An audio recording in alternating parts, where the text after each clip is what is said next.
እሱን እየተመለከትን እንዳለን ታውቃላችሁ። በተለይ ባለፈው ሳምንት ምዕራፍ 2ን ስንመለከት እንደነበር ሁላችን እናስታውሳለን። ካህናት ለመሆን ተሰሩ የሚለው ላይ ነበር ትኩረት የሰጠነው። ምዕራፍ 2 ዋና ሐሳብ የመጀመሪያው ክፍል ወደዛ ያደላል ብለን እሱ ላይ ነበር ያተኮር ነው። እንደምታውቁት ይሄንን ደብዳቤ የጻፈው ወንድማችን ሐዋርያው ጴጥሮስ ለተበተኑ መጻተኞች ነው። ለነዚህ መጻተኞች ሲጽፍ ሁለት ዓላማ በልቡ ይዟል። መጀመሪያው ላይ ተነጋገርን ይህን ዓላማ። አንደኛው ዓላማ እነዚህን ሰዎች ማጽናናት ነው። ለምን? በስደት ተበትነዋል፣ በየሀገሩ ተበትነዋል። እዛ ላይ አንድ 5 ከተሞች ይጠቅሳል። ጳንጦስ፣ ገላትያ፣ ቀጳዶቅያ፣ እስያ፣ ቢታንያ እንደዚህ የሚባሉ ከተሞች አሉ። በእነዚያ ሁሉ ሀገር ተበትነዋል። ከቤት ተፈናቅለዋል። በስደት ላይ ነው ያሉት። ስለ ጌታ መከራ ይቀበላሉ። ስለዚህ ማጽናኛ መልእክት ያስፈልጋቸዋል። ስለዚህ ለማጽናናት የተጻፈው። ስለዚህ በጣም ግልጥ በሆነ ቋንቋ ስለ ተስፋ ነው የተነገረው በዚህ መጽሐፍ ውስጥ። ሕያው ተስፋ አላችሁ፣ ርስት አላችሁ እያለ አጥብቆ ነው የሚናገረው። የማጽናኛ መጽሐፍ ነው፣ የማጽናኛ ደብዳቤ ነው። መጽናናቱ ግን በዋስትና ላይ የተመሰረተ ነው እንጂ አይዞህ አይዞህ የሚል እሽሽታ አይደለም። ዋስትና ያለው ሕያው ተስፋ አለ፣ ክርስቶስ ከሙታን በመነሳቱ የተገኘ ተስፋ ነው ብሎ በዚህ ድፍረት ነው የሚናገረው እና ወደ ሰማይ እንዲመለከቱ ወደ ርስታቸው እንዲያዩ ፈጽመው ተስፋ እንዲያደርጉ የሚመክር ነው። ግን ይሄ አንዱ ዓላማ ብቻ ነው። ሁለተኛ ዓላማ አለው። ሁለተኛው ዓላማው ምንድን ነው? በየተበተኑበት ሀገር እንደ መጻተኛ በጥንቃቄ እንዲኖሩ ነው። ከአገር እንደተፈናቀለ ሰው እንደ ስደተኛ ወደ ሰማያዊቱ አገር እስኪገባ ድረስ በጥንቃቄ እንዲኖር ነው። የኑሮ መርህ ነው የተጻፈው። አንደኛ ጴጥሮስ የኑሮ መርህ ነው። የባለ ተስፋዎች ኑሮ ብለን ርዕስ እንደዚህ ሰጥተነው ነበር። ተስፋውም አለ፣ ኑሮውም አለ። ጌታን ተስፋ እያደረጉ ግን እንዴት እንደሚኖሩ ያሳያቸዋል። ስለዚህ ስለ አኗኗር የሚነገር ነው። እስካሁን ባየናቸው ከምዕራፍ 1 ጀምሮ እስከ ምዕራፍ 2 ቁጥር 10 ድረስ ባየናቸው ውስጥ የሚበዛው የተስፋውን ጉዳይና ቀጥሎ ደግሞ ምዕራፍ 2 ላይ ለዓላማ የመሰራት ጉዳይ ነው የሚያተኩረው። ተስፋው ይሄ ነው፣ እግዚአብሔር ያደረገው ይሄ ነው፣ አሁን ደግሞ እያደረገ ያለው ይሄ ነው የሚል ቃል ተናገረ። እየሰራችሁ ነው፣ ካህናት እንድትሆኑ ተሰሩ፣ መስዋዕት ለማቅረብ እንድትችሉ ተሰሩ፣ ድንጋዮች ሆናችሁ ተገጣጠሙ ብሎ ሐዋርያ ጴጥሮስ ተናገረ። አሁን ሶስተኛ ነገር ልንገባ ነው። ሶስተኛው እግዚአብሔር ስራውን የሰራ ታላቅ አምላክ ብቻ ሳይሆን ያለ፣ ሁለተኛ እኛ አለን እየተሰራን ያለን፣ ሶስተኛ ደግሞ የምንኖርበት ማህበረሰብ አለ። በማህበረሰብ ውስጥ እንዴት እንኑር ከሌሎች ጋራ። አገሩ የኛ ብቻ አይደለም፣ በጣም ብዙ ሰው ነው የሚኖርበት። እኛን የማይመስሉ ብዙ ሰዎች አሉ። እንዴት እንኑር አብረናቸው? የኛ መኖር ለነሱ ህይወት ምን ይሰጣል? እኛ ስንኖር ከአምላካችን ጋር ለነሱ ምን ማለት ነው? እንዴት በመካከላቸው እንመላለስ? እንዴት ከጎረቤቶች ጋር እንኑር? እንዴት ከጌቶቻችን ጋር አሽከሮች ከሆንን እንዴት ከባሮቻችን ጋር እንኑር? እንዴት ከመንግስት ጋር እንኑር? እንዴት በማህበረሰብ ውስጥ እንመላለስ? እነዚህን ጥያቄዎች ነው ከዚህ በኋላ የሚመልሰው። በተለይ ምዕራፍ 2 ሁለተኛው ክፍል ቁጥር 11 ጀምሮ ይህንን ነው የምትመለከቱት። የኑሮ መርህ ነው። ከማህበረሰብ ጋር የመኖር መርህ ነው እዚያ ውስጥ የተሰጠው። ምን አይነት መርህ እንከተል? እንዴት እንኑር? ስለዚህ ዛሬ እንዴት እንኑር፣ በማህበረሰብ መካከል እንዴት እንኑር የሚለውን ባጭሩ እንመለከታለን። ከቁጥር 11 እስከ 25 ድረስ በጣም ደስ የሚል ክፍል ነው። አንድ በጣም ያስገረመኝ ነገር በኋላ አመጣበታለሁ። ሐዋርያው ጴጥሮስ እንዴት እንደምንኖር ምሳሌ ለመስጠት ብሎ ወሰድ ያደርገዋል። እሱን ወሰዳ አብረን እናየዋለን። ምሳሌ ለመስጠት ብሎ ነው ስለ መድኃኒታችን የሚጠቅሰው። በጣም የሚገርም ነገር ነው። ግን በጣም ሰፊ ክፍል ስለ መድኃኒታችን ስለ ኢየሱስ ክርስቶስ በተለይ ስለ መከራው ይናገራል። ይሄ የምሳሌ አንቀጽ ነው። ግን ምሳሌው ምሳሌ አይመስልም፣ ትምህርት ነው የሚመስለው። እንዲያውም ሙሉ ትምህርት እና አንዳንድ ጊዜ እንደሱ ያደርገናል። እናንተ ምናልባት ጴጥሮስ እንደ ጴጥሮስ ሆናችሁ ታውቃላችሁ ብዬ አስባለሁ። አንድ ነገር እያወራችሁ ትቀጥሉና ግን በነገራችን ላይ ትላላችሁ። በኋላ በነገራችን ላይ ያላችሁት ነገር ትልቁ ነገር ይሆንና ዋናው ይረሳል። ግን ጴጥሮስ አልረሳውም። ዋናውን ይዞ ምሳሌውን ይሰጣል። ምሳሌውም ላይ እናተኩራለን እና ዛሬ እሱን እንነጋገራለን። እስቲ እንጸልይ። እግዚአብሔር ሆይ ረዳታችን አንተ ነህ። አንተ ያረዳኸው ሰው መናገር አይችልም፣ መስማት አይችልም፣ መረዳት አይችልም። ምንም ዋጋ የለውም። ጌታ ሆይ አንተ መጥተህ እንድትረዳን እንለምንሃለን። የሚጠቅመን ነገር ወደኛ እንዲገባ ጌታ ሆይ ይሄ ቃልህ አምላክ ሆይ በቅዱስ ቃልህ እንደተጻፈ ዋሽንት የሚነፋ በገናም እንደሚደረድር ሆኖላቸዋል።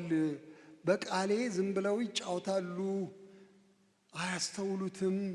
አንተ ዋሽንት እንደሚነፋ ሰው ሆነህላቸዋል ተብሎ ለኤርምያስ ተነገረ። ጌታ ሆይ አቤቱ እባክህ ይሄ እንደሱ እንዳይሆንብን እግዚአብሔር አባቶ ይልቁን ለእኛ የምትናገር መሆንክን እንድንረዳ ጸጋህን ስጠን፣ ቃልህንም አስተምረን በጌታ በኢየሱስ ክርስቶስ ታላቅ ስም። እግዚአብሔር ይባረክ፣ እግዚአብሔር ይመስገን። አንድ በጣም ስብስብ ያለች ገለጻ አለች። ከእሷ ገለጻ ልጀምር እፈልጋለሁ። እሷን ነው የሚያብራራው ብዬ ነው የማስበው ሐዋርያው ጴጥሮስ በዚህ አሁን ባልኳችሁ ክፍል ከ11 እስከ 25 ባሉት አንድ 14 ቁጥሮች ውስጥ እሷም የምትገኘው ቁጥር 17 ላይ ነው። ቁጥር 17 ላይ ስብስብ አድርጎ እንደ ምን ልበለው እንግዲህ በእንግሊዝኛ ሰመሪ ይባላል። ድርሞ ወይም ደግሞ ምን ይባል እጥርጥር ብትሉትም ትችላላችሁ። የሆነ አንድ ስብስብ አድርጎ የሚገልጥ ቃል ነው። እንዲህ ይላል፣ ሁሉን አክብሩ፣ ወንድሞችን ውደዱ፣ እግዚአብሔርን ፍሩ፣ ንጉሥን አክብሩ ይላል። በጣም ማጠቃለያ ቃል ናት ይች። እንዴት እንኑር? ይኸው እንደዚህ ኑሩ። እንዴት አድርጋችሁ? ሰውን ሁሉ አክብሩ። እንዴት እንኑር? ወንድሞችን ውደዱ። እንዴት እንኑር? ንጉሥን አክብሩ። እንዴት እንኑር? እግዚአብሔርን ፍሩ።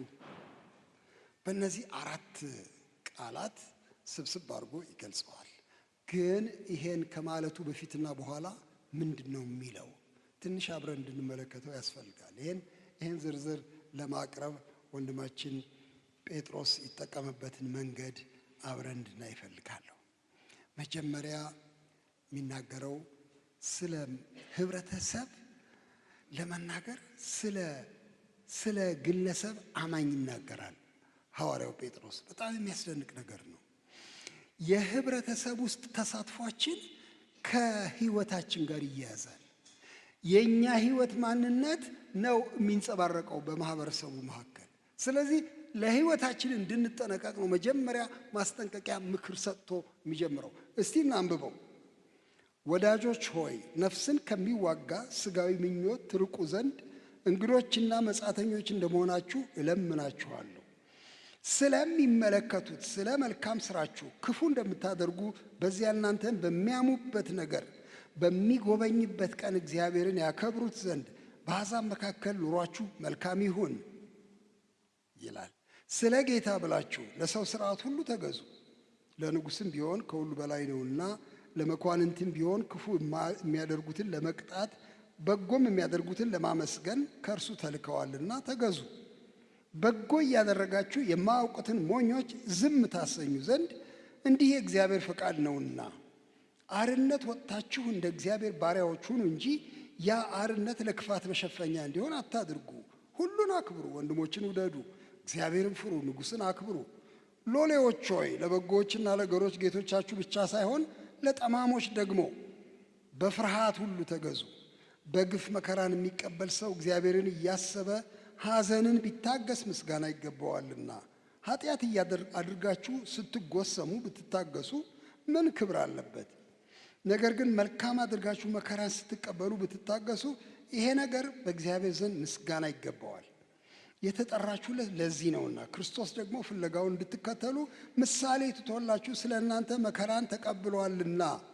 እርሱም ኃጢአት አላደረገም፣ ተንኮልም ባፉ አልተገኘበትም። ሲሰድቡት መልሶ አልተሳደበም፣ መከራን ሲቀበል አልዛተም። ነገር ግን በጽድቅ ለሚፈርደው ራሱን አሳልፎ ሰጠ። ለኃጢአት ሞተን ለጽድቅ እንድንኖር እሱ ራሱ በሥጋው ኃጢአታችንን በእንጨት ላይ ተሸከመ። በመገረፉ ቁስል ተፈወሳችሁ። እንደ በጎች ትቅበዘበዙ ነበርና አሁን ግን ወደ ነፍሳችሁ እረኛና ጠባቂ ተመልሳችኋል ይላል። የእግዚአብሔር ስም ከፍ ከፍ ይበል። በጣም ስለ እነዚህ ቃላት እግዚአብሔር ይመስገን። ይህ ወንድማችን የሚናገረው በማህበረሰብ ስለሚኖረን ኑሮ ነው፣ ግን የሚጀምረው ስለ እኛ በመናገር ነው። ስለ እኛ የሚናገረው ግን ማህበሩ እንዲያመሰግን ነው እግዚአብሔርን። የሚገርም ነገር ነው። ኑሯችሁ መልካም ይሁን የሚለው እግዚአብሔር እንዲመሰገን ነው። እንግዲያው የማህበረሰብ ኑሮ ከኛ ህይወት ጋር የተያያዘ ነው። ጤናሞች ካልሆንን ማህበሩንም ጤና አንሰጠውም። በቤተ ክርስቲያን ያለን ሰዎች ንጹሐን ካልሆንን አገሩ ንጹሕ አይሆንም። በጌታ ኢየሱስ እናምናለን የምንል ሰዎች ሰላም ከሌለን አገሩ ሰላም አይሆንም። ስለዚህ ከኛ ይጀምርና ወደ ማህበረሰብ ይሄዳል። እስቲ ስለኛ የሚናገረውን እሱን ባጭሩ እናንብበው። ወዳጆች ብሎ ቀስ ብሎ ነው የሚነግረው እና ማንነታችን ይነግራል። እንግዶች ናችሁ እንዳትረሱት፣ መጻተኞች ናችሁ እንዳትረሱት፣ ለዘላለም እንደምትኖሩ አድርጋችሁ አትቁጠሩ፣ ቤታችሁ እንደሆነ አትቁጠሩ። የእንግድነት ጥንቁቅነት ይኑርባችሁ። እንደ እንግዳ ኑሩ፣ እንደ መጻተኛ ኑሩ፣ እንደ አልፎ ሄያጅ ኑሩ። የእንግሊዝኛውን ቃል ለማየት ሞከርኩኝ። ከግሪኩ ነው የተወሰደው። ሁለት ቃላት ይጠቀማል። ሶጀርነር የሚል አንድ ቃል ይጠቀማል። ፒሊግሪም የሚል ሌላ ቃል ይጠቀማል። ሁለቱም ስትሬንጀር የሚሉ አንዳንድ ትርጉሞች አሉ። እነዚህን ቃላት ሳያቸው አንድ ቦታ ላይ ሬዚደንት ኤሊየን የሚሉ ሀሳቦች ይጠቀማሉ። እነዚህ ሁለቱን አንድ ላይ ባያይዝ ጥሩ ነው። የእንግሊዝኛ ቃሎችን እጠቀማለሁ፣ ግድ የለም በኋላ ፈታቸዋለሁ። you are resident living there, and then aliens, you do not belong there የሚል ኮንሰፕት ነው። ሁለቱንም የያዘ ነው። እናንተ ነዋሪዎች ናችሁ፣ ግን እንግዶች ናችሁ። ደግሞ የእንግዳ ነዋሪ ማለት ነው ሬዚደንት ኤሊየን። ቤተኞች አይደላችሁ፣ ግን ስለምትኖሩ ለጊዜው ካርድ ተሰጥቷችኋል እንደማለት ነው። ካርድ ያላችሁ ግን ዜጎች አይደላችሁም። የመሬት ዜጎች አይደላችሁ፣ ግን የነዋሪነት ካርድ አላችሁ። መኖር አለባችሁ። እንጀራ በልታችሁ መኖር አለባችሁ። ጫማ አስጠርጋችሁ መውጣት መግባት አለባችሁ። ትምህርት ቤት መሄድ አለባችሁ። መስራት አለባችሁ። ሆስፒታል መሄድ አለባችሁ ስትታመሙ፣ ወይ ለማከም ወይ ለመታከም። ስለዚህ ነዋሪዎች ናችሁ። you are residents፣ ግን ደግሞ you are aliens፣ እንግዶች ናችሁ፣ መጻተኞች ናችሁ፣ ስደተኞች ናችሁ ብሎ ይላል። ይሄ ማንነት በጥልቅ ቢገባን እንዴት ጤና እናገኛለን? በእውነት ስለ ዓለም ስለዚህ ዓለም ስናስብ ቤቴ አይደለም ብንል እንዴት ጥሩ ነው። እግዚአብሔር ይርዳል። እኔ በጣም እየታዘብኩኝ ነው የእኛን ማህበረሰብ እኔንም ጨምሬ። እንግዳ ነኝ እኔ ስኖር በዚህች ዓለም። መቼ ነው የምትዘምሩት? መቼ ነው ይሄ የሚዘመረው? ሰው ስንሸኝ አይደለም? አያሳፍርም? እስቲ አሁን እንዘምረው። እስቲ አሁን እንግዳ ነኝ እኔ ስኖር በዚህች ዓለም፣ ቤቴም በሰማይ ነው፣ ከዚህ ምንም የለኝም። ታማኝ ወዳጅ እንዳንተ እንደሌለኝ ጌታ ሆይ ታውቃለህ። መላእክት ይጠሩኛል ከሰማይ ደጅ ከፍተው። ይሄ መባል ያለበት እኮ በየቀኑ ነው ከመሞታችን በፊት። እባካችሁ ማታ ስትገቡ እንግዳ ነኝ እኔ በሉ። በእውነት ትንሽ እርግጥ ቤተሰቦቻቸው እንዴ ዛሬ ምን ታይቶሻል? ምንድነው ደግሞ ነገሩ ብለው ትንሽ ሊሉ ይችላሉ። ምንም ኧረ ምንም አልታየኝም። የታየኝ ይልቅ እንግዳ መሆኔ ነው። እዚህ ምድር ላይ እንግዳ ነኝ እኔ እንጂ ነዋሪ አይደለሁም። እሱን እንድናስብ ነው። እንግዶች እንደመሆናችሁ፣ መጻተኞች እንደመሆናችሁ ይህንን ላሳስባችሁ እፈልጋለሁ። አትርሱት ነው የሚለው ያለ። እንግዲያው እንደ እንግዳ የምንኖር ከሆነ እንዴት እንኖር? በተለይ ከስጋ ጋር በተያያዘ ከስጋዊ ሕይወት ጋር በተያያዘ ሲናገር እንግዶችና መጻተኞች እንደመሆናችሁ እለምናችኋለሁ ይላል። ነፍስን ከሚዋጋ ስጋዊ ምኞት ትርቁ ዘንድ። ሁለት ነገር፣ ነፍስና ስጋ። ነፍስ እግዚአብሔር የምትለዋ ክፍል የታለ? የመንፈስ ነገር የምትለዋ ክፍል የታለ? ሰናይ ነገር የምትለዋ ክፍል የታለ? ንጹህ ነገር የምትለዋ የታለ? ጽድቅ የምትለዋ ክፍል ነፍስ። ስጋ ደግሞ ምኞቱን ለመፈጸም የሚስገበገበው ክፍል የኛ ማንነት ክፍል። በሁለቱ መካከል ከባድ ውጊያ አለ። ቃሉን የሚጠቀመው እንዲያውም ውጊያ ብሎ ነው። ከሚወጋ አይደል የሚለው። ነፍስን ከሚዋጋ ስጋዊ ምኞት ትርቁ ዘንድ እለምናችኋለሁ እንግዶች እንደመሆናችሁ ብሎ ይላል። ስለዚህ የክርስቲያን ሕይወት በምድር ላይ ሲኖር የውጊያ ነው። ምንም ጥያቄ የለው፣ የውጊያ ነው። ለምን አላርፍም የምትሉ ሰዎች እንዲሁ ለምን አልገላገልም ሁል ቀን እንደዚህ ውጥር ያለ ነገር ምንድን ነው የምትሉ ሰዎች የእረፍቱ ጊዜ ዛሬ አይደለም። በቃ ይህን አረጋግጬ እነግራችኋለሁ። እረፍ ምለው መቼ ነው? አይ የፍልሚያ ጊዜ ነው። ነፍሴን የሚዋጋ ስጋዊ ምኞት ዙሪያዬን አለ። በየቀኑ ፋጠጣለሁ። ምን ላድርገው? ምንድነው ነፍስን የሚዋጋ ስጋዊ ምኞት? ስጋዊ ምኞት ብዙ ነው በጣም።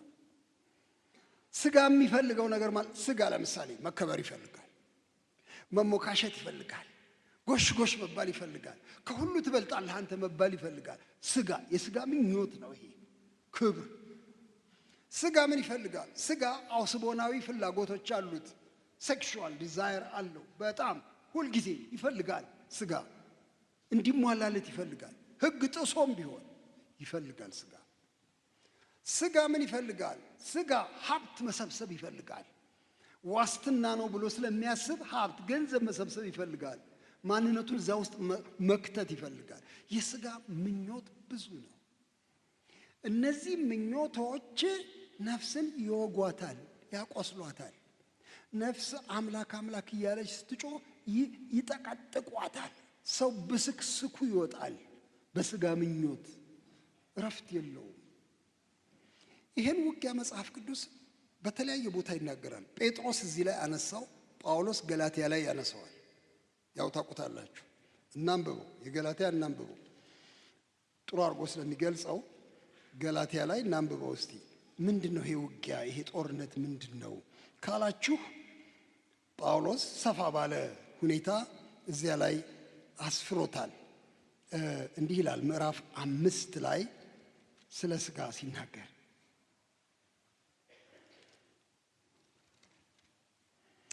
ቁጥር 16 17 ነገር ግን እላለሁ በመንፈስ ተመላለሱ፣ የስጋንም ምኞት ከቶ አትፈጽሙ። አለው ምኞት ማለት ነው ስጋ በመንፈስ ላይ መንፈስም በስጋ ላይ ይመኛልና አንዱ ባንዱ ላይ በጠብ ይነሳል። እነዚህም እርስ በርሳቸው ይቀዋወማሉ። ስለዚህም የምትወዱትን ልታደርጉ አትችሉም። በመንፈስ ብትመሩ ግን ከሕግ በታች አይደላችሁም። የስጋ ስራም የተገለጠ ነው። ቅድም ትንሽ ለመግለጥ ሞክሬያለሁ። እሱ ደግሞ ሰፋ አድርጎ ይገልጠዋል። የስጋ ስራም የተገለጠ ነው። እርሱም ዝሙት፣ እርኩሰት፣ መዳራት፣ ጣዖትን ማምለክ፣ ሟርት፣ ጥል፣ ክርክር፣ ቅንዓት፣ ቁጣ፣ አድመኛነት፣ መለያየት፣ መናፍቅነት፣ ምቀኝነት፣ መግደል፣ ስካር፣ ዘፋኝነት አያልቅም። ይህንንም የሚመስል ብሎ ይደመድመዋል እንጂ አላለቀም። ይህንም የሚመስል ነው። እነዚህ አይነት ነገሮች የሥጋ ምኞት ይባላሉ፣ የሥጋ ስራ ይባላሉ። እነዚህ ነገሮች በየቀኑ የምንፋጠጣቸው ነገሮች ናቸው እና መንፈስን ነፍስን ያሰቃያሉ። እርስ በርስ ትግል ነው። ስለዚህ እረፍት የለንም፣ እረፍት የለንም። ይኸው የምትወዱትን ልታደርጉ አትችሉም የሚለው እኮ እሱ ነው። እኔ እኮ ይህም በፍጹም ማሰብ አልፈልግም ነበር፣ ግን ይመጣብኛል። በቃ ዝም ብሎ ይመጣብኛል። አዎ ምን እናርገው ነው አሁን ጥያቄው። ምን እናርገው? ይሄን የሥጋ ስራ የሚባል ምን እናርገው? ምን እናርገው?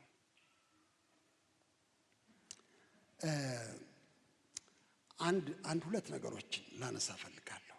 ጴጥሮስ የሚለው አለ እዚህ ጋር የሚለው አንድ በጣም በብልሃት የተሞላ ቋንቋ አለ። ትርቁ ዘንድ ነው የሚለው አይደል? በአማርኛው ትርቁ ዘንድ፣ ነፍስን ከሚዋጋ ስጋዊ ምኞት ትርቁ ዘንድ ይላል።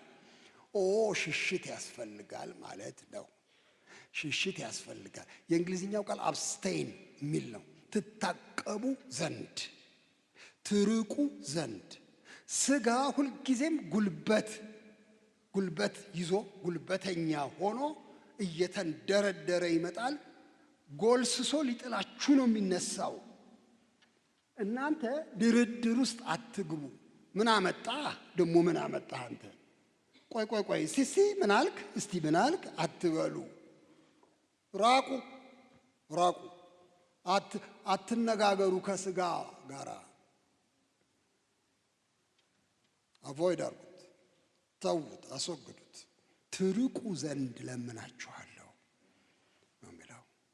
ከክፉ የጎልማሳነት ምኞት ሽሽ አይደል?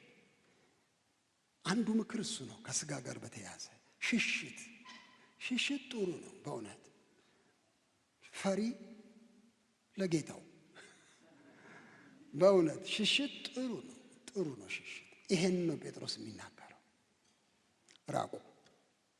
ግን ሌላ ቦታ ላይ ደግሞ ምን ይላል ሐዋርያው ጳውሎስ? ምኞቱን እንዲፈጽም ለስጋ አታስቡ ይላል። ቆላሲስ ላይ ይመስለኛል ይሄ። በኋላ ቄሶቹ ይነግሩኛል ቦታውን። ምኞቱን እንዲፈጽም ለስጋ አታስቡ። ምናልባት ቶሎ ከተገኘ አሁኑኑ እናነበዋለን። ከስጋ ጋር የተያያዘ ነው። በኋላ እነሱ ይሰጡኛል ቁጥሩን። ምኞቱን እንዲፈጽም ለስጋ አታስቡ። በአዲሱ መደበኛ ትርጉም በጣም የሚገርም ነገር ነው። ይችን ቃል ምኞቱን እንዲፈጽም ለስጋ አታስቡ የሚለውን ስጋ ፍላጎቱን እንዲፈጽም አትመቻቹለት ነው የሚለው በአዲሱ መደበኛ ትርጉም። አትመቻቹለት። እሺ መጣህ እንዴ? ስጋ መጣህ እንዴ? ምን አረጋለሁ እንግዲህ ያው በቃ እሺ ጠጋላለሁ፣ ቁጭ በል ጠጋላለሁ። አትመቻቹለት። ስጋ ትንሽ ካገኘ ቀዳዳ፣ ትንሽ ቦታ ካገኘ ይንሰራፋል። አትመቻቹለት።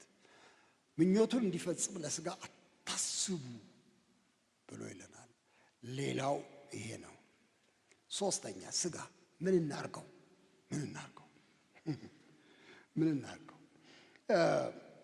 አሁንም ሐዋርያው ጳውሎስ ይሄን ደግሞ በሮሜ ላይ ነው የሚናገረው።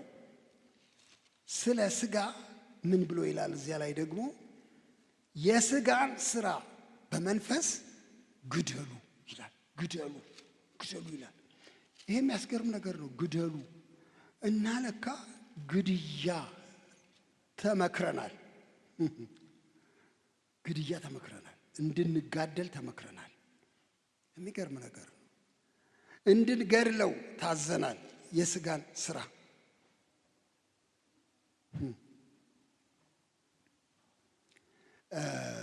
የት ጋ ነው ይሄ ያለው? እሺ ሮሜን አውጥተን እናነባለን። እዚያ ላይ ተጽፏል። ስጋና መንፈስ ያላቸው ትግል የቆየ ትግል ስለሆነ እዚያ ላይ ምክር ተሰጥቶናል።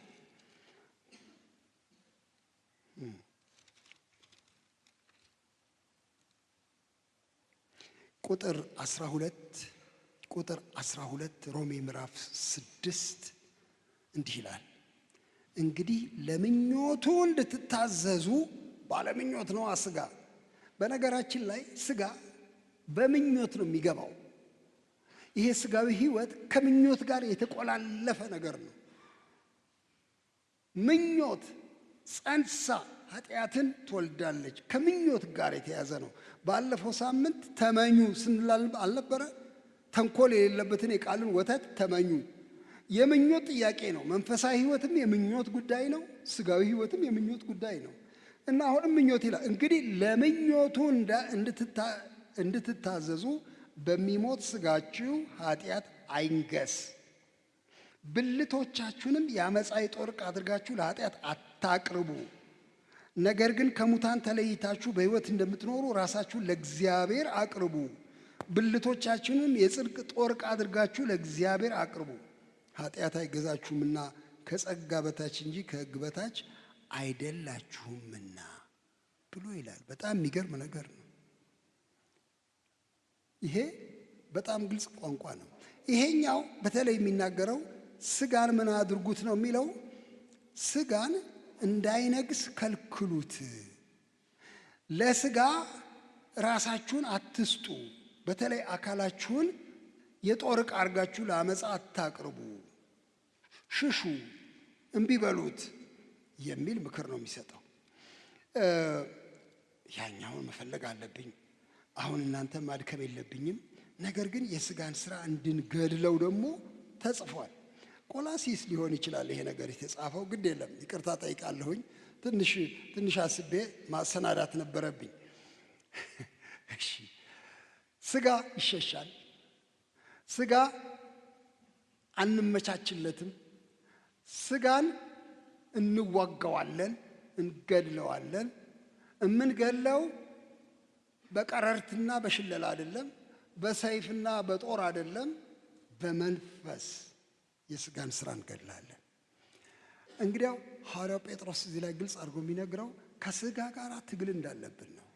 ስጋ በምኞት አታሎ ኃጢአት ስለሚያስደርገን መድኃኒታችንም የታገለው ይሄ ነው እና የዕብራውያን ጸሐፊ እንደሱ ይላል፣ ከኃጢአተኞች በደረሰበት እንዲህ ባለ መቃወም የጸናውን አስቡ።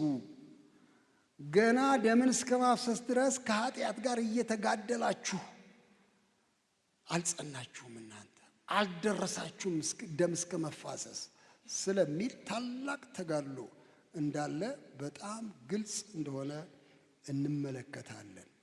እንግዲያው የመጀመሪያ ምክሩ ይሄ ነው። በሕይወታችን ያለውን የስጋ ስራ እንድንርቀው፣ እንድንሸሸው፣ ቦታ እንዳንሰጠው፣ ሕይወታችንን እንዳያበላሽ ይሄን ምክር ይሰጠናል። ይሄን ምክር የሚሰጠን ግን ቅድም እንዳልኳችሁ በማህበራዊ ህይወት ውስጥ ስንኖር በንጽህና ለመኖር እንድንችል ነው። ምክንያቱም አያይዞ እንደዚህ ይላል፣ ስለሚመለከቱት ስለ መልካም ስራችሁ ክፉ እንደምታደርጉ በዚያ እናንተን በሚያሙበት ነገር በሚጎበኝበት ቀን እግዚአብሔርን ያከብሩት ዘንድ በአሕዛብ መካከል ኑሯችሁ መልካም ይሁን። ዓላማው ይሄ ነው። ለምንድን ነው በንጽህና የምኖረው? ለምንድን ነው የምጠነቀቀው ለህይወቴ? ለምንድን ነው ሰዎች እንዳያሙኝ፣ ሰዎች ክፉ ስራ ስሰራ አግኝተው እንዳያሙኝ፣ ስሜን እንዳያጠፉ? ለምንድን ነው እንደዚህ የማደርገው? የእግዚአብሔር ስም እንዲከበር። እግዚአብሔር የተመሰገነ ይሁን። እግዚአብሔርን ያከብሩት ዘንድ ኑሯችሁ በህብረተሰብ መካከል መልካም ይሁን ብሎ ይላል። የእግዚአብሔር በጣም አሁን አንድ ጊዜ የሚገርመኝ ነገር አለ ለራሴም። ያው ምንድን ነው ጌታ ሆይ እንድትከበር እፈልጋለሁ እላለሁ። ብዙ ቀን ጸሎቴ ጌታ ሆይ አንተ እንድትከበር በጣም እፈልጋለሁ። ክበር ክበር ክበር ክበር ክበር፣ በዚህ ሀገር ላይ ክበር እባክህ፣ በዚህ ማህበረሰብ ላይ ክበር፣ በቤተ ክርስቲያን ውስጥ ክበር፣ በሰፈሬ ውስጥ ክበር ክበር። ይሄ ክብር እንዴት ነው የሚመጣው? ይኸው ስለሚመለከቱት ስለ መልካም ስራችሁ እግዚአብሔርን ያከብሩት ዘንድ በአሕዛብ መካከል ኑሯችሁ መልካም ይሁን። ለካ ክበር ክበር በማለት ብቻ አይመጣም። የእግዚአብሔር ክብር ይገለጥ በማለት ብቻ አይመጣም። ለካ መልካሙ ኑሯችን የእግዚአብሔርን ታላቅነትና ክብር ይገልጣል። ሰዎች ያከብራሉ።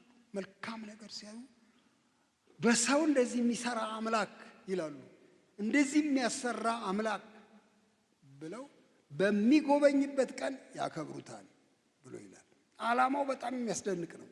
የንጽህና መንገድ፣ የቅዱስ ኑሮ መንገድ፣ የጽድቅ መንገድ ለእግዚአብሔር ክብር ሲባል ነው። ቀጥሎም ይላል ይህንኑ ዓላማ ታገኙታላችሁ። የት ጋ ነው ያለው? በጣም የሚገርም ነገር ነው። እግዚአብሔር እንዲከበር ይሄው እንዲህ ይላል ቁጥር 13 ላይ ስለ ጌታ ብላችሁ ለሰው ስርዓት ሁሉ ተገዙ ይላል። ለነ ጴጥሮስ ለነ ጳውሎስ በጣም የሚያስጨንቃቸው የጌታ ክብር ነው። ለጌታ ብለን እንድንኖር ነው የፈለጉት። በቃ ይሄው ነው። ለጌታ ክብር ስትኖሩ ለሰው ደስታ፣ ለሰው መልካምነት ትኖራላችሁ። በቃ ምንም ጥያቄ የለው። ለመልካም ስራ የሚቀሰቅሰን ትልቅ መነሻ፣ ትልቅ ኢንሴንቲቭ የጌታ ክብር ነው። ጌታ ይከብራላ። ለጌታ ብለን ነው የምንገዛው። ለጌታ ብለን ነው በህብረተሰብ መካከል በንጽህና የምንኖረው። ስለ ጌታ ብላችሁ ይላል። ቅጣት ፈርታችሁ እንኳን አይልም። ወህኒ እንዳትጣሉ በሚል አይደለም። ስለ ጌታ ብላችሁ ለሰው ስርዓት ተገዙ። የሚገርም ነገሩ ስለ ሰው ብላችሁ አይደለም፣ ስለ ጌታ ብላችሁ ለሰው ስርዓት ሁሉ ተገዙ ብሎ ይህን የመልካም አኗኗር ሐሳብ ያቀርባል። ስለዚህ ዓላማው በጣም ግልጽ ነው። የህይወታችን ጉዳይ ቀዳሚ ነው፣ ግን ዓላማው እግዚአብሔር እንዲከብር ነው። እግዚአብሔር የተመሰገነ ይሁን እና በህብረተሰብ መካከል ልዩ ልዩ ክፍሎችን ነው የሚያነሳው። ቅድም እንዳየነው ቁጥር 17 ላይ አንደኛው መንግስት ነው የሚያነሳው። ስለ መንግስት ትንሽ ይነጋገራለን። ከቁጥር 13 ጀምሮ የተዋቀረ ስርዓት አለ በህብረተሰብ መካከል። መንግስት የሚባል የተዋቀረ ስርዓት አለ። ግብር የሚያስከፍል መንግስት፣ እሺ፣ አንዱ መታወቂያው እሱ ነው። ወንጀለኛ የሚቀጣ መንግስት፣ በጣም ጥሩ ሰራተኛ የሚሸልም መንግስት። እንግዲህ እንደዚህ ነው የሚታሰበው። በሰው ስርዓት ውስጥ አለ ይሄ የመንግስት ስርዓት። እናንተ እዚያ ውስጥ ነው የምትኖሩት፣ ከዚያ ውጭ አይደላችሁ። ምንም እንኳ አገር በሰማይ እንዳላችሁ ብታውቁም፣ ርስት በሰማይ እንዳላችሁ ብታውቁም፣ የሁሉ ገዢ በሰማይ እንዳለ ብታውቁም፣ መሬት ላይ መንግስት አለ። እናንተም ዜጎች ናችሁ። በተዘዋዋሪ መንገድ መታወቂያ ያላችሁ እንዴ? እናንተ ልጠይቅ ነው አሁን። እንዴ አንተ የቀበሌ ሰራተኛ ነህ እንዴ እንዳትሉኝ፣ ዳብስ ውስጥ ያላችሁ መታወቂያ፣ የሆነ መታወቂያ ሳይኖራችሁ አይቀርም። ፋይዳም ይሁን ፋይዳ የሌለውም ይሁን አይጠፋም። እናንተ ጋር መታወቂያ አላችሁ። እሺ፣ ምን ማለት ነው? ትኖራላችሁ እዚህ ማለት ነው። በመንግስት ጎዳና ላይ ታሽከረክራላችሁ መኪናችሁን ማለት ነው አይደል እንዴ? መንግስት በሚልከው የቧንቧ ውሃ ትጠቀማላችሁ ይመስለኛል ነው ወይስ ትቆፍራላችሁ ጉድጓድ? አንዳንድ ሰፈር ጉድጓድ የራሳቸው አላቸው። መንግስት በሚልከው ኤሌክትሪክ እንጠቀም። መንግስት የሚባል ስርዓት አለ። እንዴት እናስበው ነው አሁን ጥያቄው። በነገራችን ላይ ጴጥሮስ መንግስት ባለበት ስርዓት ውስጥ ሆኖ ነው የጻፈው። እስከዚህ ግን የተራቀቀ መንግስት አልነበረም። እንዲያውም እንደሚሉት ኔሮ የሚባለው ንጉስ ቄሳር በነበረበት ዘመን ነው። በኋላ እሱንም ሰቅለውታል። ከባድ ዘመን ነበር እሱ የኖረበት ዘመን። ያውም የቅኝ ገዢ ነበረ። ኔሮ ሮማዊ ቄሳር ነበረ። ይሄ አይሁዳዊ ሰው ነው። ግን መንግስት አለ። ቅኝ ገዢ ይሁንም ሌላም ይሁን አለ መንግስት። ፍርድ ቤቶች አሉ። እሺ፣ እንዴት እንሁን? እንዴት እንኖር? ይኸው ለሰው ስርዓት ሁሉ ተገዙ፣ ለንጉስም ቢሆን ከሁሉ በላይ ነውና፣ ለመኳንንትም ቢሆን ክፉ የሚያደርጉትን ለመቅጣት በጎ የሚያደርጉትን ለማመስገን ከእርሱ ተልከዋልና ተገዙ። ስለዚህ ጴጥሮስ አይኑን አያሽም ተገዙ ለማለት፣ በመንግስት ስርዓት ውስጥ ተመላለሱ ለማለት አይኑን አያሽም። አመፀኞች ሁኑና ገልብጡ አይለንም። በቃ የሚለውን ነው የምነግራችሁ። እንደሱ አይለንም። ጴጥሮስ እንደሱ አይለንም። ተገዙ ይላል። ጥሩ ዜጎች ሁኑ። በቃ ስርዓቱን አክብሩ። ቀይ መብራት ሲበራ ቁም ካለ መንግስት ቁም። ምን አገባህ አንተ እግዚአብሔር የሰጠኝን ነፃነት አትበሉ። አረ የለም ቆይ በተራ ነው የምታልፈው ካለ ጠብቁ ተራ። አይ ትራፊክ ፖሊሱ ዘመዴ ነው፣ ክርስቲያን ወንድም ነው፣ እንዲያውም እኛ ጋር ዲያቆን ነው ብለህ አትጣስ። የመንግስት ስርዓት አክብር። ዝም ብላችሁ አክብሩ። ለሰው ስርዓት ሰው ያወጣው ስርዓት ነው። ምንም ይሄ ግልጽ ነገር ነው። ግን ተገዙ፣ ለሱ ለንጉስም ተገዙ ይልና ንጉሱን ስትገዙለት መኳንንት አሉት፣ የበታቾች አሉት፣ በጅሮንዶች አሉት፣ ገዦች አሉት፣ ባለስልጣኖች አሉት። ለነሱም ተገዙ። ለምን? እሱ ክፉ አድራጊዎችን ለመቅጣትና በጎ አድራጊዎችን ለማመስገን ለመሸለም የላካቸው የሱ ሰራተኞች ናቸው። እና አያይዞ ነው የሚሄደው። ከላይ ጀምሮ እስከታች በተዋረድ ያሉትን የመንግስት ሹማምንት አክብሯቸው፣ እሺ በሏቸው። አንድ ከባድ ጥያቄ ይነሳብናል። ከባዱ ጥያቄ ምንድነው? እነዚህ መኳንንት ንጹሐን ናቸው ወይ? ግፈኞች አይደሉም ወይ? አንዳንዴ ጉቦ ይጠይቁኝ አይደለም ወይ? አይን አውጥተው አሁን እነሱን መታዘዝ ማለት ምን ማለት ነው? ግፍ ሲሰሩ አያቸው የለም ወይ? በቋንቋ በወገን ሲያደሉ አያቸው የለም ወይ? እነዚህን ሰዎች አሁን መታዘዝ ምን ማለት ነው? ይልቅ ጌታ እንዲገለብጣቸው ነው እንጂ መጸለይ። ለጊዜው የተጻፈልንን ነው የማነበው እኔ። ይህ መጽሐፍ ታዘዙ ይላል። ይኸው በቃ ስለሌላው አይናገርም። የሚገርም ነገር ነው። እኔ አንድ የደነቀኝ ነገር ጴጥሮስ ብቻ አይደለም ይህን የሚለው፣ ጳውሎስም ይላል። እንዲያውም በጣም አስፍቶ ሮሜ 13 አንዴ እንገልብጥና እንየው እስቲ። ሮሜ 13 ይሄ የጳውሎስም አስተሳሰብ ከዚህ የራቀ አይደለም። እነዚህ ሁለት አበይት ሐዋርያት ስለ መንግስት ያላቸውን አስተሳሰብ ጽፈውልናል። ስለዚህ ልብ ማለት አስፈላጊ ነው ብዬ እላለሁ እኔ። በተለያየ ጊዜ የተለያየ መንግስት ነው የሚነሳው። ለምሳሌ በእኛ ሀገር አሁን አንዳንዶቻችን 3 መንግስት አይተናል አይደለም? ቢያንስ አንዳንዶቻችን 4 አይተናል።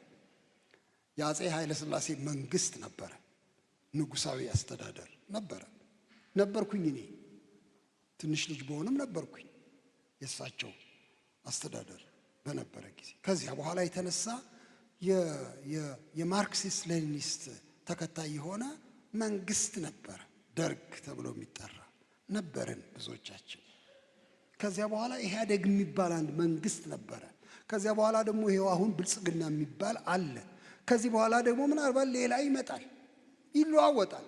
አሁን የትኛውንም አይደለም ያነሳው፣ ለመንግስት ነው የሚለው። በአጠቃላይ ምዕራፍ 13 ነፍስ ሁሉ በበላይ ላሉት ባለስልጣኖች ይገዛ ይላል ጳውሎስ። ልክ እንደ ጴጥሮስ ነፍስ ሁሉ፣ ሰው ሁሉ ማለት ነው፣ በበላይ ላሉት ባለስልጣኖች ይገዛ፣ ከእግዚአብሔር ካልተገኘ በቀር ስልጣን የለምና ይላል። የጳውሎስ አንዱ ነገረ መለኮታዊ መነሻ ስልጣን ከእግዚአብሔር ነው የሚመጣው የሚል እምነት ነው። ኔሮ ይምጣ፣ አውግስጦስ ይምጣ፣ የመጣው ይምጣ፣ ከእግዚአብሔር ካልተገኘ በቀር የለም ስልጣን። ይህን ነገር ጌታችን ኢየሱስ ክርስቶስም አረጋግጧል። ትዝ ይላችኋል፣ ከጲላጦስ ጋር በነበረው ውይይት ከመስቀሉ በፊት ላስርህ ልፈታ ስልጣን አለኝ አላለው? አለው እኮ። ዝም እንዴት ትላለህ? እንዴት ዝም ትላለህ? እየከሰሱ አይደለም እንዴ? ንጉሥ ነህ አይደለም?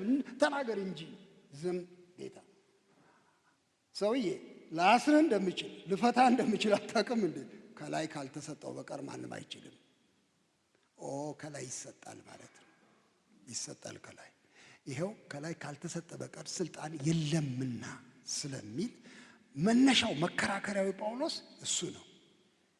እነዚህ ሰዎች ምንም ይሆኑ ምን ብቻ ተሰጥቷቸዋል፣ ለጊዜውም ቢሆን ተፈቅዶላቸዋል። በእግዚአብሔር የተሾሙ ናቸው። ስለዚህ ባለስልጣንን የሚቃወም የእግዚአብሔርን ስርዓት ይቃወማል።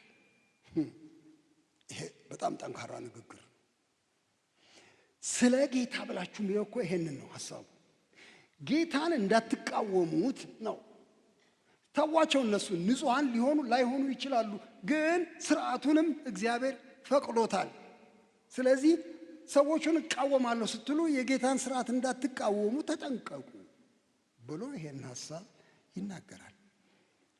ግን አይዲያል በሆነ መንገድ የተሾሙት ለምን እንደሆነ ሲናገር ቢገባቸው እንደ ጥሩ ነው። ሁሎችም መልካም የሚያረጉትን ለመሸለም ክፉ የሚያረጉትን ለመቅጣት ነው በእጃቸው ሰይፍ እግዚአብሔር የሰጣቸው። በነገራችን ላይ ሰይፉን ፈቅዷል እግዚአብሔር።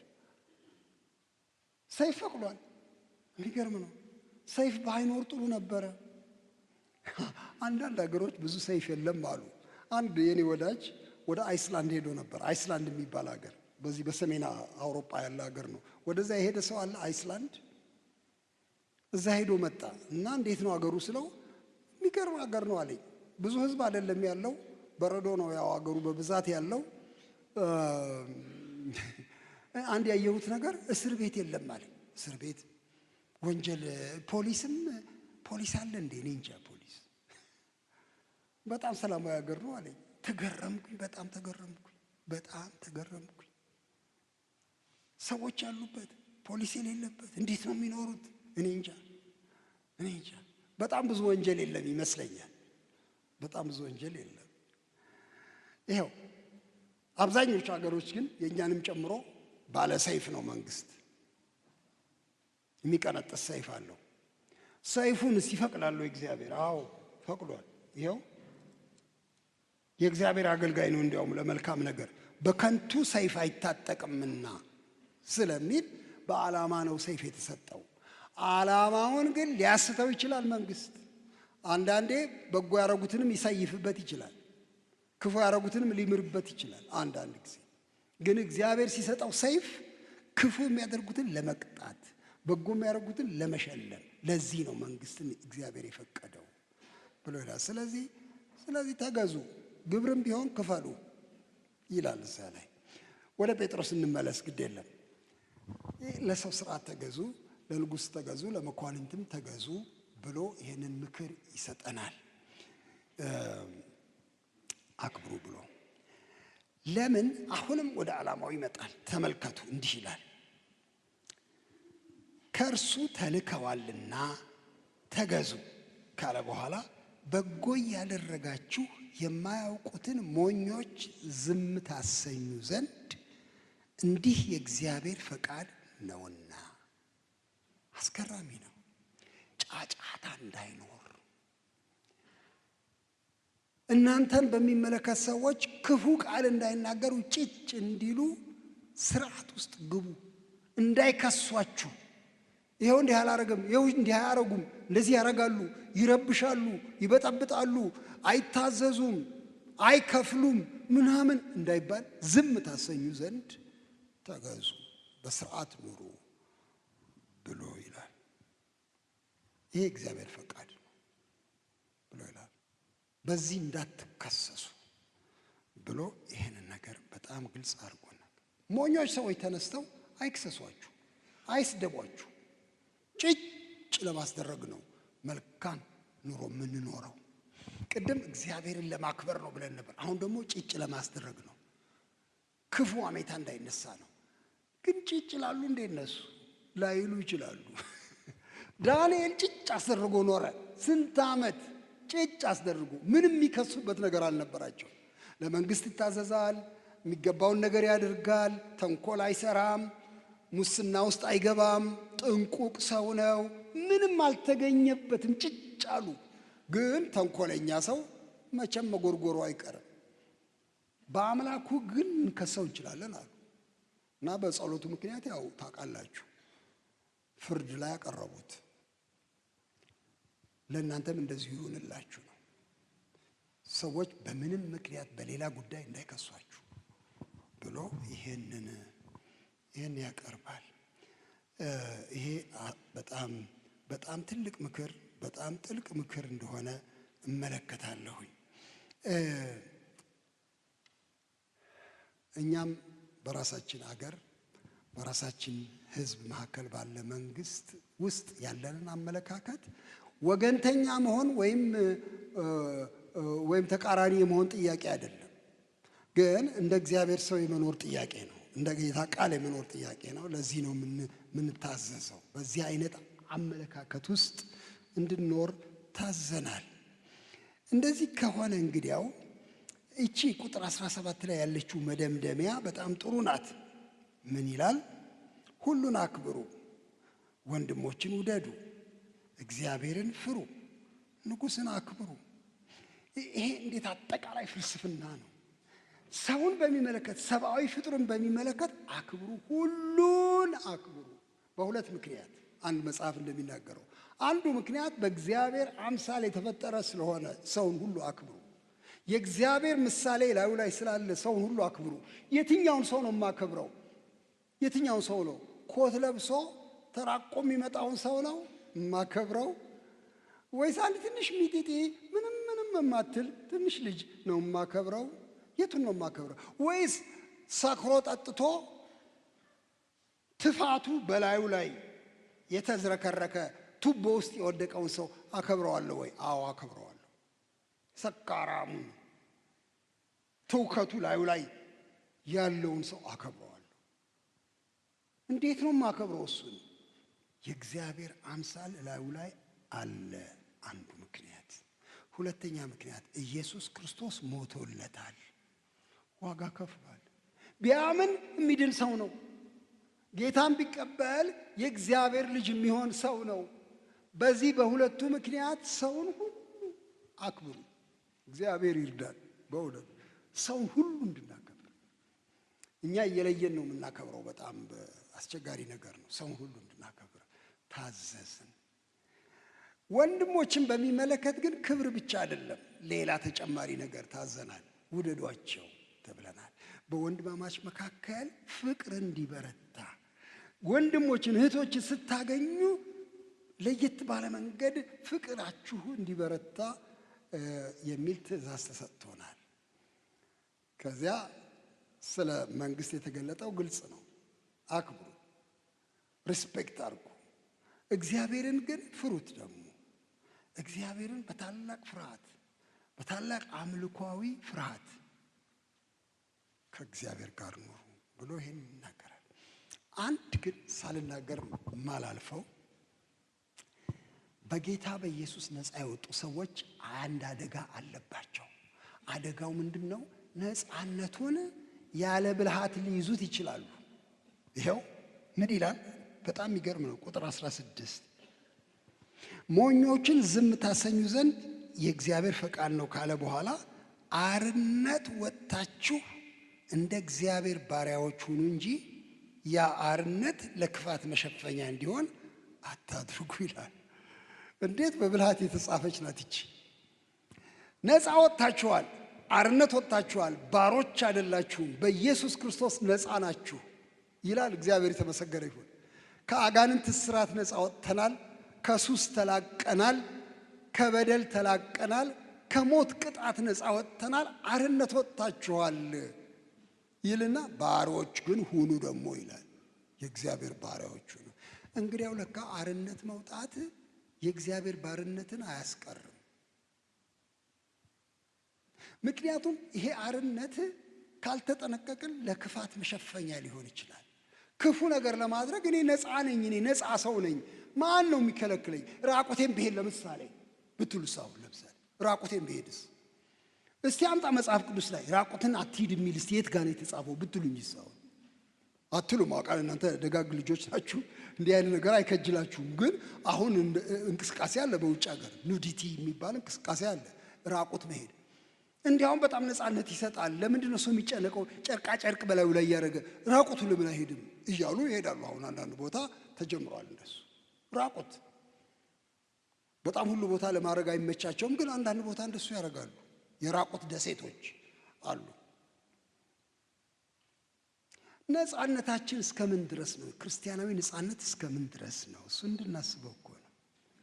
ምን ይላል እዚህ ላይ? አርነት ወጥታችኋል፣ ግን የእግዚአብሔር ባሪያዎች ናችሁ። ደስ የምታሰኙት እግዚአብሔርን ነው። እንግዲያው ትታዘዙታላችሁ። ነፃ ነኝ ብላችሁ የፈለጋችሁትን አታረጉም። ጳውሎስ በገላትያ ላይ እንዲያው ምን ይላል? አርነት ወጥታችኋል፣ ልክ ነው። አርነታችሁ ለክፋት መሸፈኛ አይሁን። እንደ ባሪያዎች በፍቅር ወንድሞችን ውደዱ፣ አገልግሏቸው ይላል። የእግዚአብሔር ባሪያ ብቻ የሰውም እንኳን ከፍቅር የተነሳ አገልጋዮቹ ነው የሚለው። እንግዲያው ይሄ አርነት የሚባል ነገር በእግዚአብሔር ስርዓት ውስጥ መያዝ አለበት። በእግዚአብሔር ፍርሃት ውስጥ መያዝ አለበት። በእግዚአብሔር ባርነት ውስጥ መያዝ አለበት። ሰውን በመውደድ ውስጥ በመጥቀም ውስጥ መያዝ አለበት። ሁሉ ተፈቅዶልኛል፣ ሁሉ ግን አይጠቅምም እንዳለው ማለት ነው። ይሄንን ማስጠንቀቂያ ይሰጣል። በመጨረሻ ሁለት ቡድን ያነሳል። ሎሌዎች ብሎ ከነሱ ጋር ሁለት አይነት ጌቶችን ያነሳል። እነሱን ተነጋግረን ብንጨርስ ጥሩ ነው። እንደ ሰራተኛ ከአሰሪዎች ጋር እንዴት ነው መኖር የሚገባችሁ የሚል ነው። አሰሪው መንግስት ሊሆን ይችላል። አሰሪው አንድ ካምፓኒ ሊሆን ይችላል። አሰሪው የቤት እመቤት ልትሆን ትችላለች። ከአሰሪዎቻችሁ ጋር እንዴት ነው የምትኖሩት? ቀጣሪ ድርጅቱ፣ ሚኒስቴር መስሪያ ቤቱ የሆነውን ይሁን እንዴት ትኖራላችሁ? ሎሌዎች ሆይ ለበጎዎችና ለገሮች ጌቶቻችሁ ብቻ ሳይሆን ለጠማሞች ደግሞ በፍርሃት ሁሉ ተገዙ። አልበዛም እንደ ይሄ ነገር የሚያሰኝ ነው። አልበዛም እንዴ?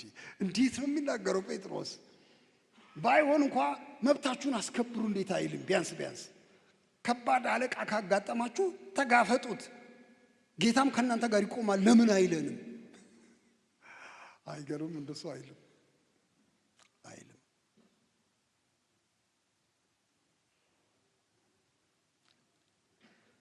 ለገሮች ብቻ ሳይሆን ለጠማሞችም ተገዙላቸው። አለቃ አክብሩ፣ በቃ አክብሩ። ያስጨንቃል ይሄ ንግግር፣ ግን የሚያመጣው ምሳሌ ግን ከዚህ ይልቅ ያስጨንቃል። የጌታን ምሳሌ ነው የሚያመጣው። ለዚህ ጉዳይ ዋና አርአያችን ጌታ ኢየሱስ ነው። ከሱ ትበልጣላችሁ እናንተ? እሱ ግፍ በላዩ ላይ ሲወርድ ታገሰ።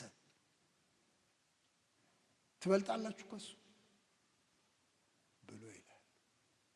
ጥያቄ ሊነሳ ይችላል። በኋላ ቀስ ብዬ አነሳዋለሁ። ግን እስቲ የጴጥሮስን ሎጂክ ቀስ ብለን እንየው። ምንድን ነው የሚለው ያለ? ጴጥሮስ እንዴት አድርጎ ነው ይሄንን መከረኛ የሆነ አለቃ፣ ይሄንን ችግር የሚፈጥር አለቃ ወይም አስተዳዳሪ እንድንታገስ የሚመከረን? ስሙ፣ እንዲህ ይላል። በግፍ መከራን የሚቀበል ሰው ቁጥር 19 እግዚአብሔርን እያሰበ ሐዘንን ቢታገስ ምስጋና ይገባዋል። በጣም ያስደንቀኛል። ትልቅ ጥበብ ውስጥ አለ። በግፍ መከራ የሚቀበል ሰው ይታገስ። ሲታገስ ግን ምን አባቴን አረጋለሁ? ምን መውጫ አለኝ? ደሞዜን ይቆርጠዋል፣ ሊያባረኝ ይችላል ከስራ። ምን ይሻለኛል? አርፌ ጥርስ ነክሼ ልኑር እንጂ ብሎ አይደለም። እግዚአብሔርን እያሰበ ወንድሞቼ እናቶቼ፣ እግዚአብሔርን እያሰበ በጽድቅ የሚፈርደውን እግዚአብሔርን እያሰበ ለእርሱ የሚቆምለትን ጠበቃ እግዚአብሔርን እያሰበ ሁሉን የሚመለከተውን እግዚአብሔርን እያሰበ ይታገስ። ጡጫ እየጨበጠ ለመበቀል እየተዘጋጀ አይደል። እግዚአብሔርን እያሰበ ቢታገስ ምስጋና ይገባዋል። ኃጢአት አድርጋችሁ ስትጎሰሙ ብትታገሱ ምን ክብር አለበት? እሱ ምንም ጥያቄ የለውም፣ ክብር የለውም። ነገር ግን መልካም አድርጋችሁ መከራን ስትቀበሉ ብትታገሱ ይሄ ነገር በእግዚአብሔር ዘንድ ምስጋና ይገባዋል። በዓለም ዘንድ ጅል ሊያሰኝ ይችላል፣ በእግዚአብሔር ዘንድ ግን ምስጋና ይገባዋል። ለካ ይቆጥራል እግዚአብሔር። ለካ ግፈኞች የሚያደርጉብንን ነገር ያያል እግዚአብሔር። የእኛን የትዕግስት ምላሽም ይመዘግባል እግዚአብሔር። ምስጋና ለመስጠት ሽልማት ለመስጠት ይገባዋል ምስጋና። ከዛ ምን ይላል? በጣም ለብዙ ነገር የምንጠቀምበት ጥቅስ ነው። የተጠራችሁለት ለዚህ ነውና ክርስቶስ ደግሞ ፍለጋው እንድትከተሉ ምሳሌ ትቶላችሁ ስለ እናንተ መከራን ተቀብሏል። በአጭር ቃል የክርስቶስ ተከታዮች ናችሁ። ክርስቶስ ይሄን መንገድ ሄዶበታል። ፍለጋ የሚለው የድሮ አማርኛ ነው። ፍለጋ ዱካ ማለት ነው። በኦሮምኛ ነው መሰለኝ ዱካ ነው፣ ምን እንጃ። ዱካ ፈለግ ትራክ በእንግሊዝኛ ትቶላችሁ ሄዷል። ሄዶበታል ነው ጌታ ሄዶበታል። ይሄንን በግፍ መከራ መቀበልን ሄዶበታል።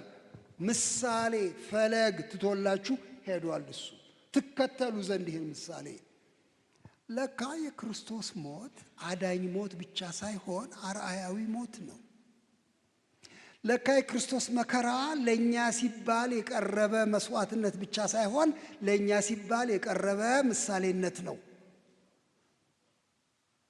መስዋዕትነት በሉ እስቲ እባካችሁ በሉ።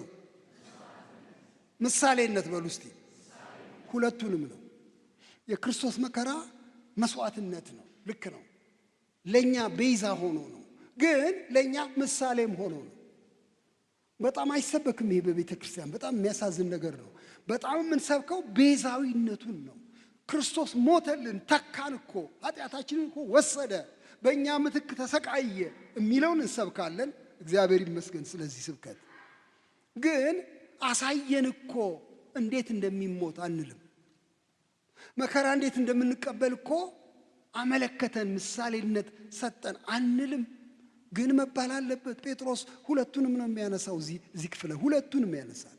ምሳሌ ትቶላችሁ ሄዷልና ብሎ ይላል። ስለዚህ በግፍ መከራን መቀበል የክርስቶስ ምሳሌነት ነው። የክርስቶስን መከራ መካፈል ነው።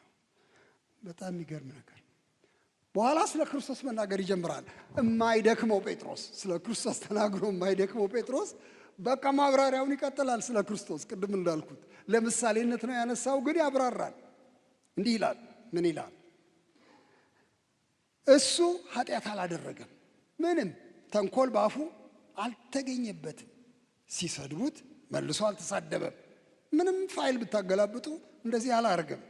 መከራን ሲቀበል አልዛተም። ነገር ግን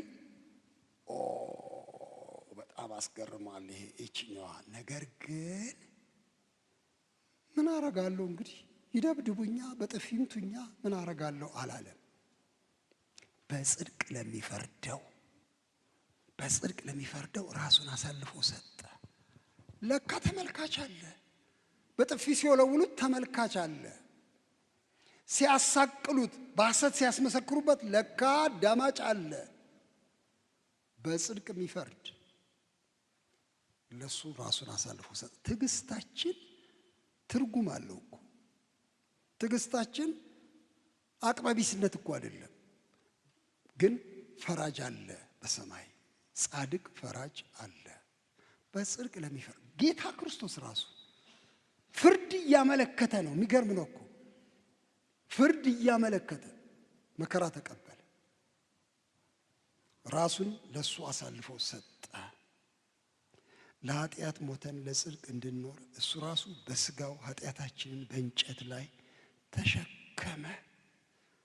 እቺ ቃል ከባድና ተሸከመ፣ ኃጢአት ተሸከመ እንጨት ላይ።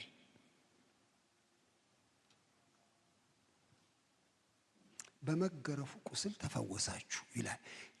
ይቺ ሐረግ በመገረፉ ቁስል ተፈወሳችሁ ብዙ ጊዜ እንጠቅሳታለን። በተለይ ለበሽተኛ ለሕመምተኛ ስንጸልይ እንጠቅሳታለን። ሊሆን ይችላል ስለ ፈውስ ሊሆን ይችላል። ስለ ፈውስ ነው ብቻ ብዬ አላስብም። ምክንያቱም ይሄን አውዱን ስትመለከቱት ከኃጢአት እንድንላቀቅ ብሎ በጽድቅ እንድንኖር ብሎ ለኃጢአታችን የከፈለው ዋጋ ነው። መገረፉም ለዚሁ ነው። ለፈውሳችን ብቻ አይደለም፣ ለነጻነታችን ነው የተቀጣው እሱ። እንግዲህ በሁለቱም መተርጎም ይቻላል። ማቴዎስ ላይ ሁለቱንም ያመላክታል። እዚያ ላይ ይህን ጥቅስ ይጠቅሳል። በመገረፉ ቁስል ተፈወሳችሁ ተብሎ እንደተጻፈው ድውያንን ፈወሰ ብሎ ይጠቅሳል ማቴዎስ ላይ። ስለዚህ ለሱም ይሆናል። በእውነት ጌታ የቆሰለው የተገረፈው ሕማም በአካሉ ላይ ያረፈው የኛ ቁስል እንዲፈወስ ነው። የአካል ቁስል ግን የአካል ቁስል ብቻ አይደለም፣ የነፍስ ቁስልም እንዲፈወስ ነው። ለትልቅ ዓላማ ታገሰ። ጻድቅ ፈራጅ አለ ብሎ ታገሰ። በዚህ መንፈስ ነው መከራን የተቀበለው መድኃኒታችን ብሎ ይላል። እግዚአብሔር የተባረከ ይሁን። እና እናንተ ተቅበዝባዦች ነበራችሁ። የጌታ መከራ መቀበል ዓላማ እኮ እናንተን ከጠፋችሁበት መመለስ ነው። እንደ በጎች ተቅበዝብዛችሁ ጠፋችሁ። አሁን ግን ይልና ሁለት ቃላት ይጠቀማል። ወደ ነፍሳችሁ እረኛ እና ጠባቂ፣ ሁለት ቃላት ነው። የግሪኩን ቃል ስመለከት ነበረ። ሁለቱ ቃል እረኛ የሚለው ፖይሜን ነው የሚለው። ፓስተር፣ አሁን ፓስተሮች እንላለን አይደል? ፓስተር ተብሎ የተተረጎመው ቃል ነው ፖይሜን። እረኛ፣ የነፍሳችሁ ፓስተር ሆኗል ጌታ ኢየሱስ። ኦ ፓስተሬ፣ ጌታ ኢየሱስ የኔ እረኛ፣ የነፍሴ እረኛ፣ የነፍሴ እረኛ። ቅድም ተዘመረ እንዴ? ሰምቻለሁ ልበል? አልሰማሁትም ዛሬ። እሺ፣ እረኛችን ነው የነፍሳችን። ሁለተኛው ቃል ደግሞ ጠባቂ ይላል በአማርኛው። ኦቨርሲየር፣ በእንግሊዝኛ ኦቨርሲየር ይላል። ግሪኩ የሚለው ኤጲስቆጶስ። ኤጲስቆጶስ እንዴ! ኤጲስቆጶስ፣ አዎ፣ በቤተ ክርስቲያን በሽምግልና የሚያገለግሉ ኤጲስቆጶሳት ይባላሉ። የነፍሴ ኤጲስቆጶስ አንተ ነህ። አዎ። የነፍሴ ተመልካች ኦቨርሲየር አንተ ነህ። አዎ። እረኛ ነው፣ መሪ ነው፣ ጠባቂ ነው፣ መንገድ የሚያመለክት ነው፣ ባለቤት ነው። ደግሞ አቅጣጫ የሚያስይዘኝ እሱ ነው። የኔ የበላይ ተመልካች እሱ ነው። አሳዳሪ ነው። የነፍሳችሁ እረኛና ጠባቂ፣ ወደ እሱ ተመልሳችኋል ብሎ ይላል። ኢየሱስ ክርስቶስ ይሄንን ስልጣን፣ ይሄን ቦታ ያገኘው በመከራ ውስጥ አልፎ ነው። የኛ እረኛ፣ የኛ ኤጲስቆጶስ የሆነው ይሄንን ይናገራል ሐዋርያ ጴጥሮስ። እንግዲያው ይሄን ተከተሉት ነው የሚለው። በምድር ላይ መከራ የምትቀበሉ እናንተ በተለይ ሎሌዎች፣ ግፍ ሰዎች ሲፈጽሙባችሁ ይሄን የክርስቶስን ፈለግ ተከተሉት ብሎ ይላል። እሺ፣ አሁን አንድ ጥያቄ ብቻ ላንሳና ልጨርስ። ጥያቄው ምንድን ነው? ወንድም ንጉሴ፣ ግፍን አንከራከር? ማንም ጋጠወጥ ተነስቶ የፈለገውን ያርግብኝ እና እኔ ምንጣፍ ልሆን ይርገጠኝ፣ ይሄ መጽሐፍ የሚፈቅደው ነገር ነው ምንድን ነው የሚል ጥያቄ ይነሳል። እና ትንሽ ማሰብ አለብን። እንዴት እናድርገው? እኔ የሐዋርያቱ ምሳሌነትም አንድ ነገር ነው ብዬ አስባለሁ። የሐዋርያቱ ብቻ አይደለም፣ ኢየሱስ ራሱ ምሳሌያችን ነው። ግፍ ተቀበለ በትዕግስት፣ ግን አንዳንድ ቦታ ጥያቄ ጠየቀ። በጥፊ ሲመቱት ለምንድን ነው የምትመታኝ አላለም? ምን አርጌ ነው አላለም? ሲከሱት ጥፋቴ ምንድን ነው? በእናንተ መካከል ምን አደረግኩ? ማን ነው የሚከሰኝ? ስለምንድን ነው የምትከሱኝ አላለም? ልሰቅልህ ስልጣን አለኝ፣ ልፈታ ስልጣን አለኝ። አንተ በእርግጥ የአይሁድ ንጉሥ ነህ፣ መንግስቴ ከዚህ ዓለም አይደለችም።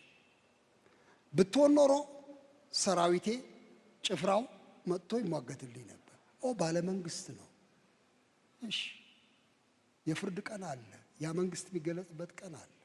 አሁንም ምድር ላይ ጌታ ኢየሱስ ክርስቶስ መከራ ሲቀበል አልዛተም፣ ግን ጠይቋል። ያለ አግባብ ፍርድ ሲፈረድ ጠይቋል። እሱ ብቻ አይደለም፣ ሐዋርያ ጳውሎስም ጠይቋል። ገረፉት፣ ገርፈው እስር ቤት ውስጥ አስገቡት። በኋላ ሲመረምሩት ዜግነቱ ሮማዊ ነው። አንተ ሮማዊ ነህ እንዴ? አዎ ነኝ። ደነገጡ። ያሳስራቸዋል። ሮማዊ ሰው እንደዚህ አይገረፍም። በኋላ በቃ ይፈታ አሉና መኳንንቱ ልቀቁት፣ ከእስር ቤት ልቀቁት ሲሉ አልወጣም አለ። እንዴ ምን ነክተዋል? አልወጣም። ያለ ሕግ ነው ያሰሩኝ። እዚህ ራሳቸው መጥተው ካላስወጡ እኔ ሮማዊ ሆኜ ብሎ ስለ መብቱ ተሟገተ። ተወልጄበት እኮ ነው ሮማዊ ሆንኩት እኔ በዜግነት በገንዘብ ገዝቼው አይደለም። ይሄን ዜግነት ተወልጄበት ነው ብሎ ተሟገተ። እሺ፣ ስለዚህ የመሟገቻ ቀዳዳ አለ። እሺ፣ አንዳንድ ጊዜ ሰዎች ሕግን እንደማናቅ ቆጥረው ግፍ ሊሰሩብን ሲሞክሩ ኧረ በሕግ አምላክ ለማለት መብት አለ። ግን የመጨረሻው መልስ እሱ ላይሆን ይችላል። ሁልጊዜ ሕግ ብቻ ዳኝቶን ላንኖር እንችላለን። ጳውሎስ እንዲከራከር እንጂ በኋላ ገለውታል። ጌታችንም እንደሱ አድርገዋል። ስለዚህ የትዕግስትን መንገድ የእግዚአብሔርን ዳኝነት መንገድ እሱን መረዳት በጣም ያስፈልጋል። በዚህ አይነት በማህበረሰብ መካከል ኑሩ። ሰውን በማክበር ኑሩ። ሁሉን ሰው በፍቅር ኑሩ። ወንድሞችን በተለይ በመውደድ ኑሩ። ከሁሉ በላይ እግዚአብሔርን በመፍራት ኑሩ። በመንግስት ስርዓት ውስጥ በመገዛት ተመላለሱ። ይሄን ሁሉ የምታደርጉት ለምንድን ነው? እግዚአብሔር ይከብር ዘንድ፣ መልካም ስራችሁን አይተው አምላክን ያከብሩ ዘንድ። ሞኞች ሰዎች እናንተን ሊዘነጥሉ የሚፈልጉ በምላሳቸው ጭጭሉ ዘንድ ኑሯችሁ መልካም ይሁን። እንግዶች፣ መጻተኞች እንደዚህ ኑሩ ብሎ ይህን ምክር ይሰጣል። እግዚአብሔር ልባሞች ያርገን። በእውነት እንዴት እንደምንኖር እግዚአብሔር ያሰልጥነን። እኔ እንደሱ ነው የምለው። ክርስቲያኑ ማህበረሰብ ስልጡን ይሁን፣ በጌታ መንገድ ይሰልጥን። እንዴት ልኑር ጎረቤቴ ጋር፣ አስቸጋሪ ሰዎች ጋር እንዴት ልኑር ለሚል ጥያቄ፣ በሚጠሉኝ ሰዎች መካከል እንዴት ልኑር፣ እንዴት ልመላለስ፣ ይቺ ጥበብ በልባችን ትደር። እስቲ እንጸልይና እንጨርሳለን።